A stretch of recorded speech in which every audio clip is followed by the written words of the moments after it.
السلام عليكم ورحمة الله وبركاته. بسم الله الرحمن الرحيم. يا متكبر.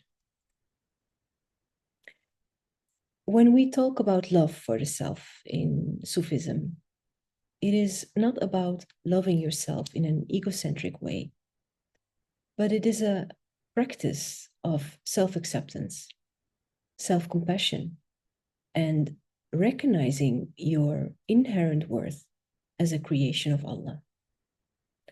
Love for the self is about understanding your own nature, your strengths and flaws. Love for the self is striving for self-improvement while acknowledging your value in the eyes of the divine. Allah, or God, or infinite being, is love. Love is the very essence of God, and we are made in his image. A human being is love itself. Only the illusion of the ego made us forget this eternal truth. The ego, the little self, steps in and separates. I am different from you. There is only one, the omnipotent, the perfect spirit. There is no other being in the universe except that. All other beings and other things of the universe are part of him. It is he who is the only great master, the secret guiding power inherent in every soul. He is the only friend, the only real beloved of every soul, its origin and its destination. So, love is our inherent nature. It is our primordial nature. We call this primordial nature Fitra. This Fitra carries all the information of your existence and your evolution. It carries the past, the future, and the present. Every human being has in the Fitra specific information about the highest potential. This is the highest potential that he may grow into, like a seed, which determines what kind of tree it will grow into. Every Fitra carries information about this unique tree. There is no seed exactly the same, and therefore no tree the same. This is a divine secret. This Fitra, however bright, however clear, gets covered by veils. They are like imprints on the soul, like voices of the echoes that are opposite of the voices of the Fitra. These echoes do not support our true primordial nature. They take us away from this nature, and they cover the Fitra like veils to forget. These veils are the primordial wounds, and we carry them in our soul, like imprints. One of the primordial wounds that I want to talk about is the wound of shame. The wound of shame is the veil that stands in the way of this primordial experience of love. Love for the self. Your shame is not just a memory. It is a living force that shapes your every thought. There is a whisper beneath every action you take, a whisper you rarely hear, but always feel. It is a whisper of an old wound, a memory so deep it no longer looks like memory, but like fate. I want to speak to that whisper today, to that hidden chamber within you where childhood shame still lingers. It is casting an invisible spell on everything you do. You see, the world you inhabit now as an adult is not as free as you like to believe. It is shaped, molded, and even hunted by what you could not bear as a child. You remain blind unless you are willing to look at it, to open your eyes to the shadow of your own past. By shame, I don't mean the simple embarrassment of being caught in a mistake or being laughed at for something trivial. I speak of the primordial shame that burns into a child's heart like fire. Shame that tells you you are wrong for existing, you are too much, you are not enough.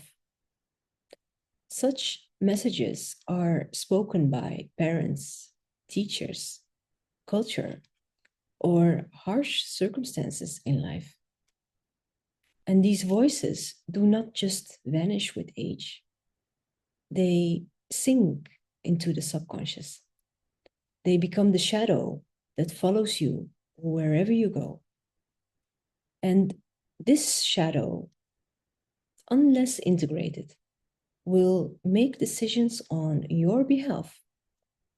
You will think you are choosing freely, but you are only trying to avoid the same wound being exposed again. If you felt unseen as a child or felt that your feelings were a burden, then you learn to split off parts of yourself to survive. Maybe you learn to smile when you wanted to cry. Maybe you learn to be helpful when you wanted to scream. Maybe you learn to be invisible when all you wanted was to be held with love. You created these adaptations. They became masks that helped you survive. But now, as an adult, these masks turn into your prison. You have mistaken survival patterns for your personality. Shame is not just a feeling, it is a force in the unconscious. It twists your perception of yourself. It tells you that if people saw who you really were, they would leave. And so you keep playing the roles that you believe will protect you. But every role is a betrayal of the self. Deep within, there is a part of you, what we call the self, the divinity in you that knows you are whole, that knows you were never broken. Yet, you cannot reach this self because you are still running from the ghosts of childhood. You must turn around and face the ghost. You must see what it is trying to tell you.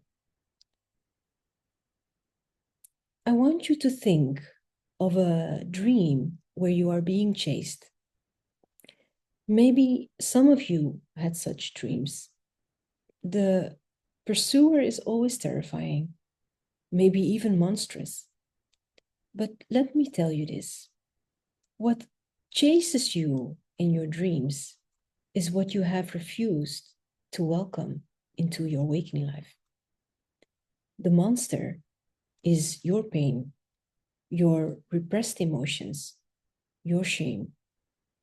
When you finally turn around in a dream and face it, something miraculous happens. The monster often changes form. It becomes smaller or weaken or even childlike. This is where the inner work starts, to stop running from the inner figures that frighten you, to see that they are pieces of your own soul longing to be healed. Shame often hides behind anger or the need for control. You try so hard to always be the one who never fails, to be flawless. That is not ambition, that is shame. That is the voice of shame whispering, if you fail, they will see you for what you truly are. This is why you are exhausted, why you cannot rest, even when you have achieved more than enough. You are not driven by the joy of life. You are driven by the terror of exposure. And so you overachieve. Ask yourself not what do I want to achieve, but what part of me am I still running from? When you stop running, you begin to see the patterns. But some of you don't overachieve. Some of you underachieve. Shame then hides behind underachieving. You underlive. You withdraw from life. You hold yourself back. You fear love. You fear success. And you fear intimacy. Because deep down, you do not believe you are worthy of them. Childhood shame tells you, stay small, do not shine, and do not dare to exist fully. And so you sabotage opportunities. You choose relationships that diminish you. You stay where it is safe, but lifeless. Both overachieving and underachieving are masks for the same wound. Shame is not just personal, it is also cultural. The collective plays a very big role here. What societies impose as their own standards of worthiness often crushes the individual spirit. Children, being so sensitive to conditioning in their early years, absorb not only the messages of their parents, but also of their entire culture. If you grew up in a home or a society that valued achievement above everything, where authenticity had no place, you will carry the weight of never feeling enough.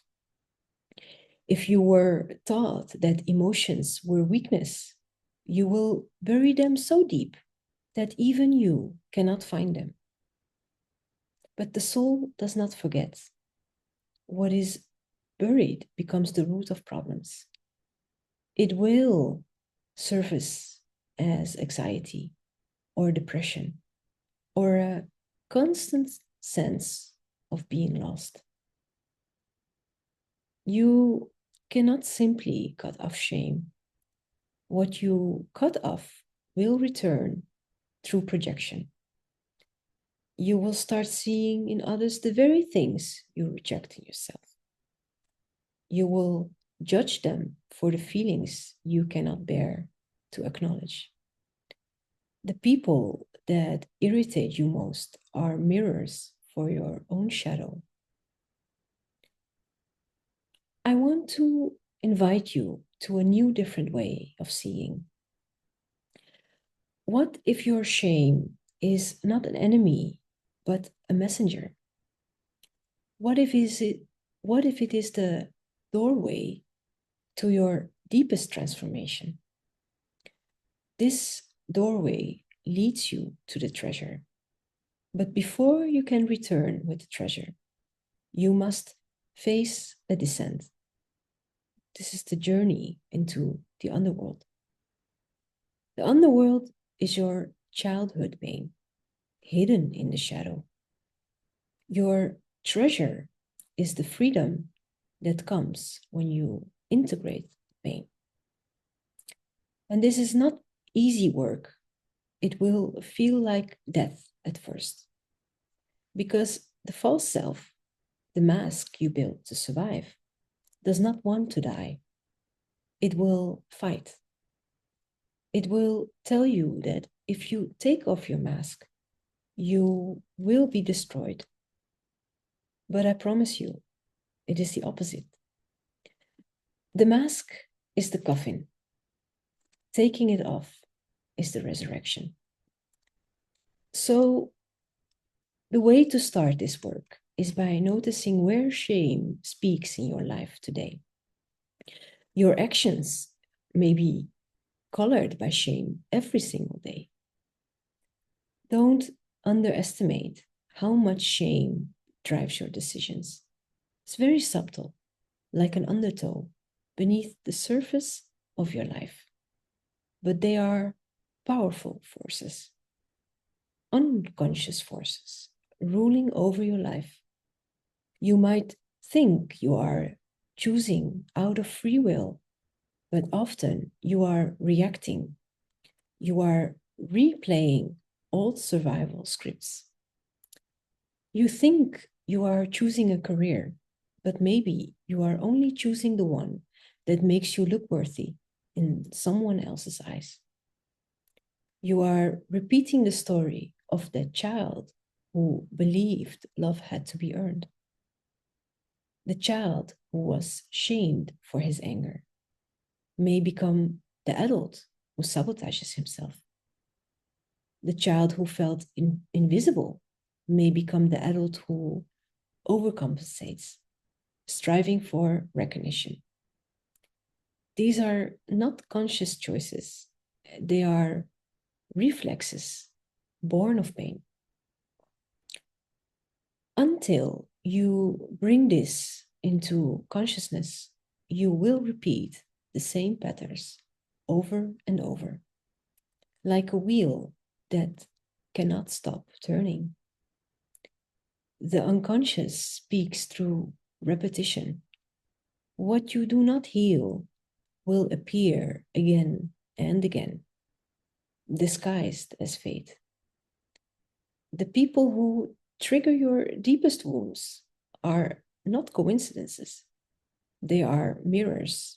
They show you what is unresolved within you. They awaken the voices of childhood shame.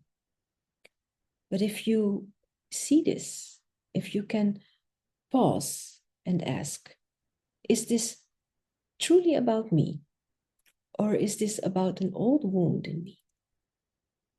You take your power back. Then we listen to the voice that says, you cannot do this, or you do not deserve that. They will leave you if they see you who you are. You begin to notice this harsh voice in your mind more and more, the one that criticizes you endlessly. This voice is not truth. It is not really you. It is memory. It is the echo of someone else's fear or someone else's cruelty, an internalized voice of someone from your past. It could be a parent, a teacher, or maybe the collective judgment of society. You can choose to stop believing this voice. You can choose not to obey it anymore. But to do so, you must see it clearly. And when you see it, you begin to choose differently. You must name it for what it is. You speak to it as if you would speak to a child, frightened by these voices. You say, I see you, and I know you are scared, but I will not let you rule me anymore. There is a powerful liberation that comes from simply naming what you feel. You can say to it, "This is not me," or "You are not me," because it claims to be I. This is just an ancient wound rising again. Speak truth to yourself. Each time you notice the harsh inner voice, pause and say to yourself, "I am safe. I am worthy. I am no longer that helpless child." At first, this may feel like a lie because shame will resist. But over time, as you repeat this truth, something softens. And the old voice grows quieter. This simple act of recognition begins to dissolve its power. When you do this, you create a space between your wound and your true self. In this space, you can breathe. In this space, a new voice emerges, a voice of the self. Calm and steady. Here, you can respond rather than react. You can ask, what would I choose if I were no longer afraid of feeling unworthy? And in that moment, something shifts. You are no longer a prisoner of your past. You are not that child anymore. You are not powerless. The walls you built then were necessary for survival. But now they are simply illusions. Then you must travel also inwards. You must pay attention to your dreams, your body, your feelings, and all the way the unconscious speaks. Dreams are the voice of the unconscious. They are the nightly letters from the soul. If you pay attention to them, they will guide you through the layers of shame. They will reveal what part of you still lives under the weight of childhood shame. In the depth of your soul, there is a room that you would rather not look into. This is the room where you store all the parts of yourself you believed were unacceptable. Your anger, your vulnerability, your need for love and acceptance. They are still there, waiting. Shame tells you these parts are dangerous, but in truth, they are your life force. When you repress them, they do not disappear. They simply turn against you as anxiety or self-sabotage. The way out is to turn toward them, to speak to them as if they were a lost child, because they are. Imagine the child standing alone in this cold room, believing it is unloved. That child lives in you still. You may have grown and put on the clothes of an adult, learned to speak the language of competence and strength, but that inner child is still waiting. Every time you feel a sting of unworthiness, every time you panic when someone criticizes you, this is the child crying out. And rather than ignoring the child, you must turn toward it. The door is open, but you must just walk through it. To free yourself, you must be willing to feel what you once could not. This is the hardest part, because you will resist the pain with all your strength.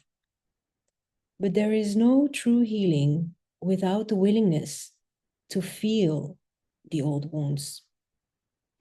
You must allow yourself to remember, not with the mind that analyzes, but with the heart that feels. When you touch that raw place, when you let the tears fall, maybe for the first time in years, something profound shifts. Your inner child begins to trust you. It begins to understand that you will not abandon it again. You must become the loving parent you may never have had. This parent is the guardian of your soul, a protector. This is the essence of the inner journey. It is not about slaying dragons in the outer world, but about meeting the dragons within. And these dragons are often nothing more than the parts of you that were unloved. They roar because they have been ignored. But when you turn toward them, when you offer them acceptance, they transform. They become the source of your strength. Now, this work may feel heavy or overwhelming to you, but I promise you, what feels like the end is often the beginning. When you face your shame in the shadow, you discover that it is not infinite. It is a feeling, not a fact. When we speak of the shadow, we don't mean by it that it is evil, because it is not evil. It is simply the part of you that has been exiled out of the light of consciousness, and therefore in the shadow, not evil, but powerful. And beneath it, there is a well of energy and freedom. When you bring it back into the light of consciousness, when you embrace the shadow, it becomes not a burden, but the source of life energy. It becomes an ally. Now, you may have thought you lost these parts forever.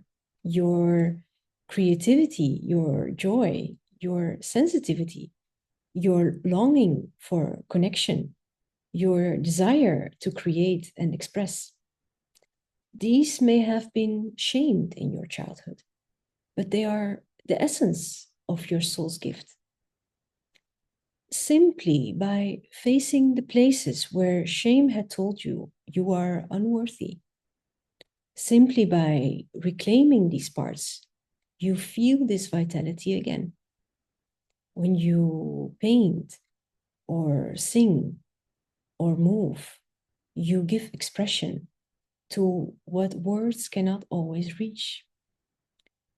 Shame thrives on being pushed away, but it dissolves when you bring it into creative form. Even if no one sees your painting or hears your singing, the act of creation is a dialogue with your soul. It says, I will no longer hide you. I will give you life. Life becomes less about survival and more about creation. You are no longer reacting to wounds. You are responding now to the call of your deeper self. The self is who you are. You are whole. The self is the symbol of wholeness. It is the center that holds all opposites together, light and dark, masculine and feminine, conscious, unconscious. When you heal, you are not just freeing yourself from the ego, you are moving closer to the self. There you feel an inner alignment, a sense that you are finally living from the truth of your being rather than from fear. This healing work has something dreamlike. Some memories may come alive as if they were universal images, images that carry a universal meaning beyond your personal history. A child abandoned by a parent is not just your story, it is the eternal archetype of abandonment, of exile. When you face this image, you are not only healing yourself, but also participating in the healing of the collective soul.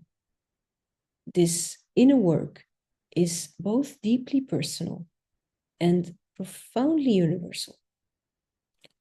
We remember the examples of the prophets that also carried these primordial wounds, and yet they overcame this pain and transformed it into their strength. Sayyidina Muhammad sallallahu alayhi wasallam, who lost his father already before his birth and lost his mother at a very early age. Sayyidina Musa alayhi salam, whose mother was ordered to put Musa in a basket and let him go. Of course, they carried these painful wounds as well. God is showing us that these primordial wounds are universal. The archetype of the orphan that has no parents. There is an orphan in all of us. This realization brings everything into a human perspective. We understand that we are not alone in the story. Every human being carries the wound of shame, and it is only in our shared humanity that we find the courage to heal. There is a light that comes when you stop running from the darkness of shame. It is not a light that blinds or burns. It is soft, like dawn, after a long night. It illuminates the truth of who you are. Not perfect, but whole. And in that wholeness, you find a peace that no external achievement can give you. The journey of healing is becoming truly alive. You don't fear being seen anymore when you no longer hide from yourself, when you are no longer controlled by the fear of exposure.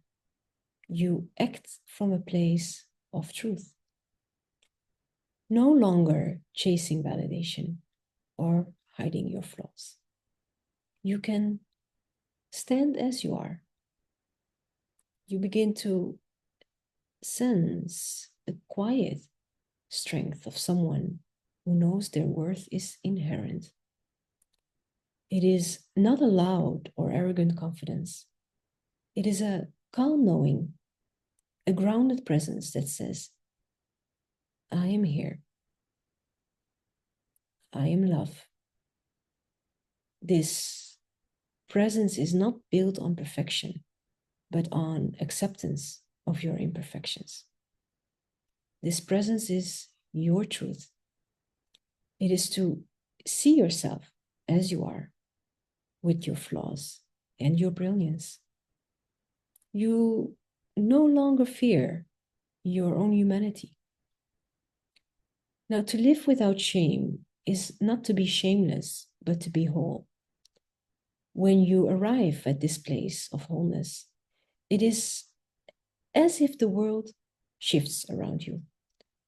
The same situations may arise, and the same people may appear, but your relationship to them changes. You now choose relationships that nourish you instead of repeating old patterns. You pursue work that aligns with your soul instead of chasing validation. You can speak, you can create, and you can laugh without the constant weight of what if I am not enough. For the first time, you realize you were always enough.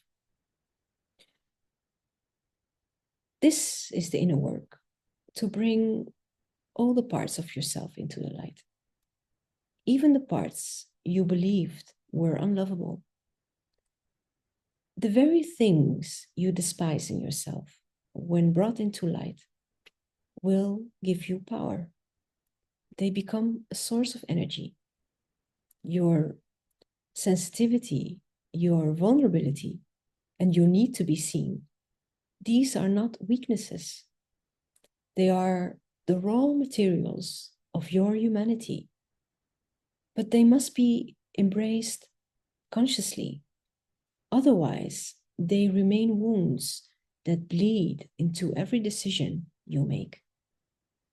Consider the symbol of the phoenix, the bird that burns and then rises from its ashes. Your shame is the fire. You feel like it will consume you, but it is also the fire of transformation. When you allow this fire to burn away all the masks, what remains is not weakness, it is truth. The shame that once poisoned you becomes the very medicine that heals you. Because in touching your own pain, you develop a rare depth of compassion, not only for yourself, but for others. You see their masks for what they are, not lies, but shields, built just as yours was. You see that beneath every mask, there is someone else's shame. You stop judging so harshly, both yourself and others, because you understand the secret wars everyone is fighting. This awareness changes you. It softens you, not into weakness, but into strength. It is a sign that your soul is waking up. It awakens the wisdom you have gained through this unhealable wound. With this wisdom, you turn your pain into path for others. Not by fixing, but simply by being real. People are drawn to authenticity because it is so rare. You can stand in the truth of who you are and meet the world, both fierceness and love. There will be moments when old shame returns. Don't be discouraged. Healing is not a straight path. It is a spiral. You will revisit the same wounds again and again. Because the way the soul works on shame is that it does not vanish in a single moment. It softens, dissolves, and reshapes you over time, like water flowing over stones. At first, the stones, they resist. They are sharp. But over time, the water smooths them, carves them, and transforms them. So each time you revisit the same wound, you will bring a little more light. Each time you will see things from a new perspective. And over time, what was once unbearable becomes a source of wisdom.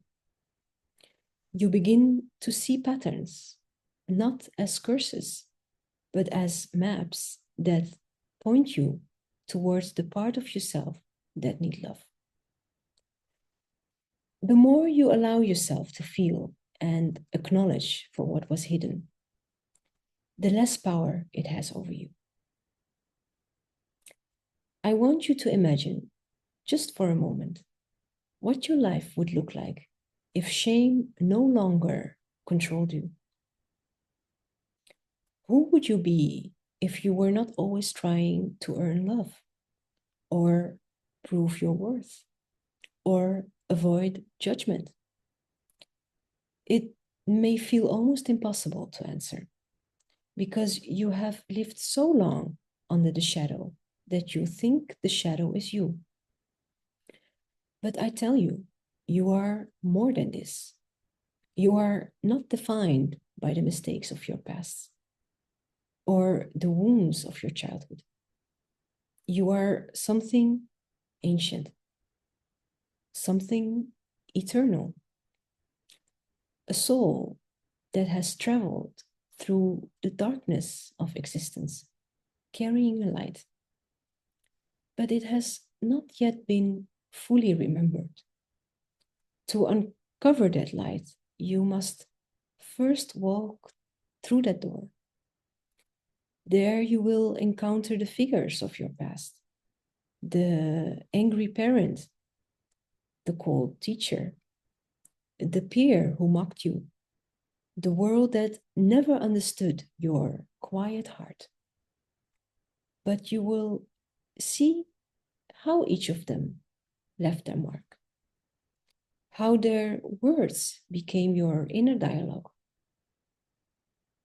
But you are not doomed to repeat their story.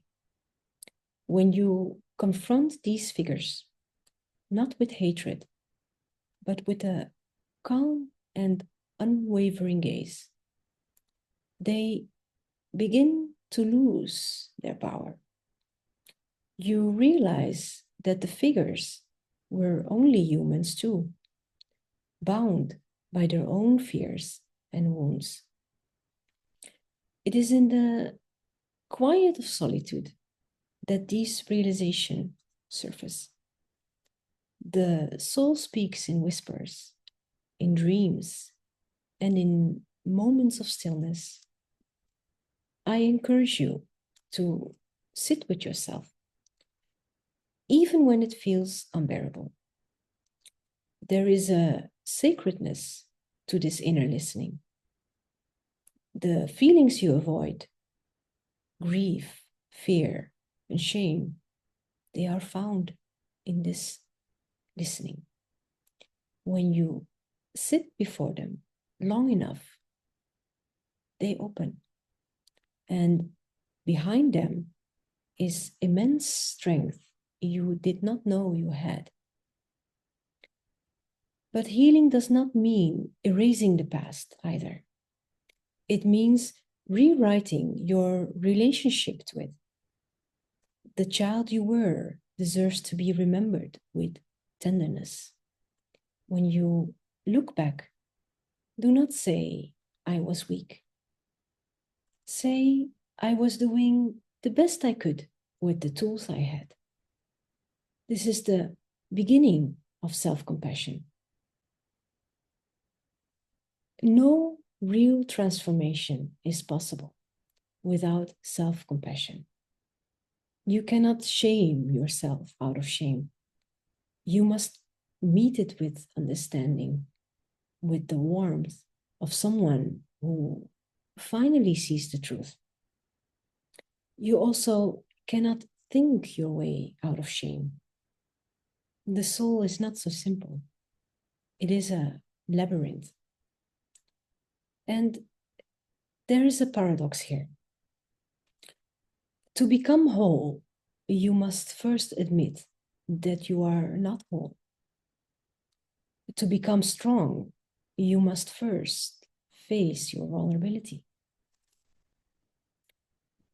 When you see this paradox clearly, here you have the power to change. You stop blaming the outside world, your parents, or your circumstances. You begin to see that the real work is within. No one else can free you from shame. They may help, but the final key is always in your hands. This is the beginning of your freedom. From this place, you move forward differently. You make choices not from fear, but from love. You create a life that is not an echo of your wounds, but an expression of your soul. This is the gift of facing childhood shame. It gives you back to yourself. You are no longer a puppet controlled by strings of the past, but a living, breathing soul capable of joy, connection, and meaning. And so I leave you with this truth. Your shame does not define you. Your past does not define you. What defines you is your willingness to see, to feel, to integrate, and to live fully. There is only one truth, which is the knowledge of the essence of our very being. That is who we are. From where we come and where we are going, there is only one truth, only one path to wholeness. Merging, losing oneself in the divine in order to reach the ultimate destination, the union with the Supreme Spirit. And that's all. The journey is not easy, but it is sacred.